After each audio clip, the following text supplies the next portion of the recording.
Bébé, tu sais, j'ai un petit problème. Tu sais, je t'aime beaucoup, non? Je t'aime de tout mon cœur. Mais je veux te dire quelque chose. Ma soeur est très malade. Oui, je veux que tu m'aides à avoir 1000 € pour elle, s'il te plaît. Je ne sais pas, je ne sais pas. Non, bébé, s'il te plaît. Eh bien, tu ne m'aimes pas. J'ai pas tellement de l'argent non plus, moi. Alors que tu ne m'aimes pas, alors? Mais si, je t'aime beaucoup, mon amour. Ok, moi aussi je t'aime, mais il faut m'aider à voir ça. Tu sais, souvent elle m'appelle quoi? Elle est très malade. Elle est en Afrique, elle est malade. Ok? S'il te plaît.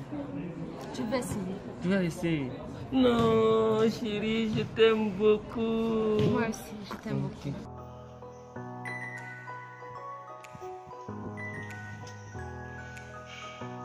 Attends, même elle m'appelle. C'est ma soeur même qui m'appelle comme ça. Elle est en train de m'appeler. Tu as vu? C'est elle. Allô? Guido Jaram. Ça va, chérie?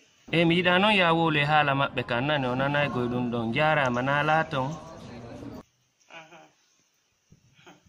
ay nanela jonɗa hiɗi o ɓuri lande ka no jiɗoɗa andi ko an mi yiɗi mi yiɗa o mi yiɗa ndu ɗumaru. Tu parles avec qui là?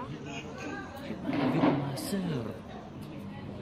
Guiɗo miɗo mayude fiima hakkunden e Allah ko fiima he mi jaɓay woni mbuuɗi makko ɗin fiya mi jonna yande selu ɗum o nanata e ko wonde wolde kon ɗo ko fiimami woni mayande nani yo fiima ko dow miɗo yiɗuma ha dow ruɓa ɓortigare miɗo yiɗuma ha jerto goso hakkude ñala fiima ko dow jiɗo an o min kadi lan hiɗuma moƴƴa noon Allah har ko ya jaɓututu juuɗe makko jonnalan no kono andi ko fof mi waɗata ɗum ara o famata ɗo wondi nokku goɗɗum fu sala feƴƴude hakkude mon no fof feƴƴata hakkude e min e o min mi yiɗa o ndu suudu mi peeñana ndu hommo mi watta o en tout cas nani joni mi noddete jiɗo an o nani en kikiɗe mi naɓante mbuɗɗin o jonna elan ɗo 1000 € mi jonnete nani awa yo jonne mbuɗɗin adda lan hiɗuma min kadi moƴƴa noon awa o jarama jiɗo Minani faux.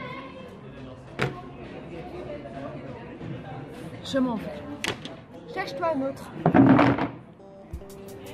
woya yo nene an jara wi mi mayi la ilaha illallah na kada na kadi way